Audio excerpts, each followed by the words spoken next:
I'm going to talk to you about some things that I've learned in my journey. Most from experience, some of them I heard in passing, many of them I'm still practicing, but all of them I do believe are true.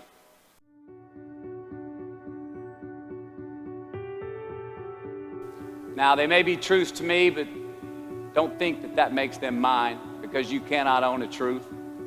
So please think of these as signposts, approaches, paradigms that give some science to satisfaction. So here we go. Number one, life's not easy. Life is not easy. It is not. Don't try to make it that way. Life's not fair. It never was. It isn't now, and it won't ever be. Do not fall into the trap, the entitlement trap, of feeling like you're a victim. You are not. Get over it and get on with it. And yes, most things are more rewarding when you break a sweat to get them.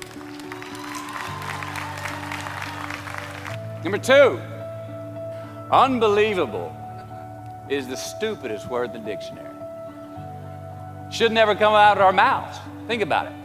To say, oh wow, what an unbelievable play. It was an unbelievable book, an unbelievable film, an unbelievable act of courage. Really? It may be spectacular, it may be phenomenal, most excellent or outstanding, but unbelievable? Give others and yourself more credit. It just happened. You witnessed it. You just did it. Believe it.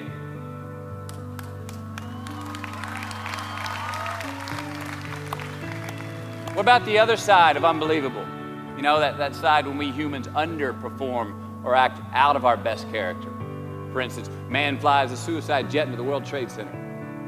Millions die from diseases every day that we have cures for. Bob the Builder swears that he's going to have your house built by Thanksgiving, and you can't move in until Christmas the next year. Our best friends lie to us, and we lie to ourselves all the time. Unbelievable? I don't think so. Again, it just happens, and it happens every day. Nothing that we Homo sapien earthlings do is unbelievable. And if there's one thing you can depend on people being, it's people. So we shouldn't be surprised. We, us, are the trickiest mammals walking the planet. I'm not worried about the monkeys. I'm worried about you and me. So acknowledge the acts of greatness as real, and do not be naive about mankind's capacity for evil, nor be in denial of our own shortcomings. Happiness is an emotional response to an outcome. If I win, I will be happy. If I don't, I won't. It's an if-then, cause and effect, quid pro quo standard that we cannot sustain because we immediately raise it every time we attain it. You see, happiness demands a certain outcome. It is result reliant. And I say, if happiness is what you're after, then you're going to be let down frequently, and you're going to be unhappy much of your time. Joy, though, joy is a different thing. It's something else. Joy is not a choice. It's not a response to some result. It's a constant. Joy is the feeling that we have from doing what we are fashioned to do, no matter the outcome. Now, personally, as an actor, I started enjoying my work and literally being more happy when I stopped trying to make the daily labor a means to a certain end. For example, I need this film to be a box office success.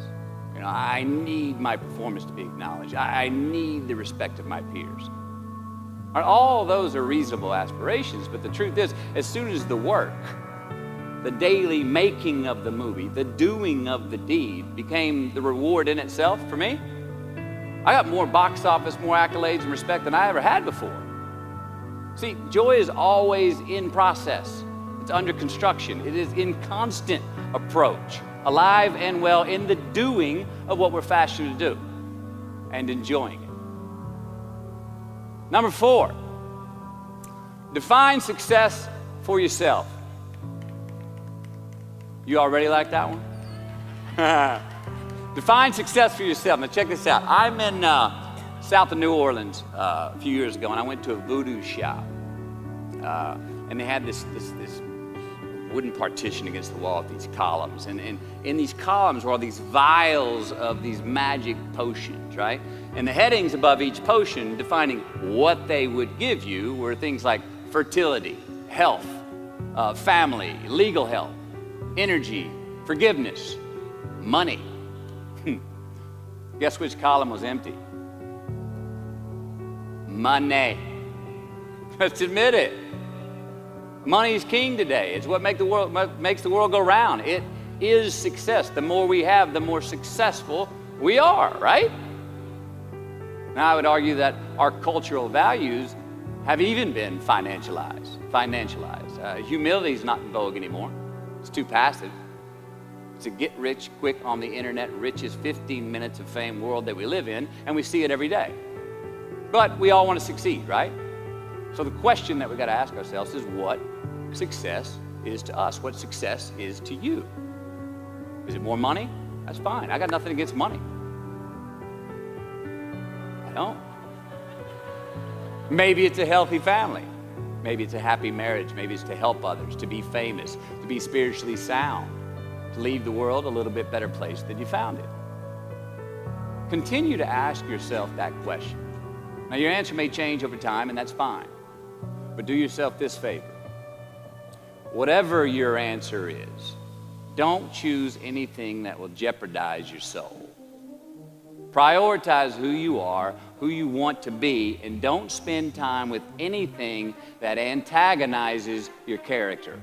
Don't drink the Kool-Aid, man. It tastes sweet, but you will get cavities tomorrow, all right? Life is not a popularity contest.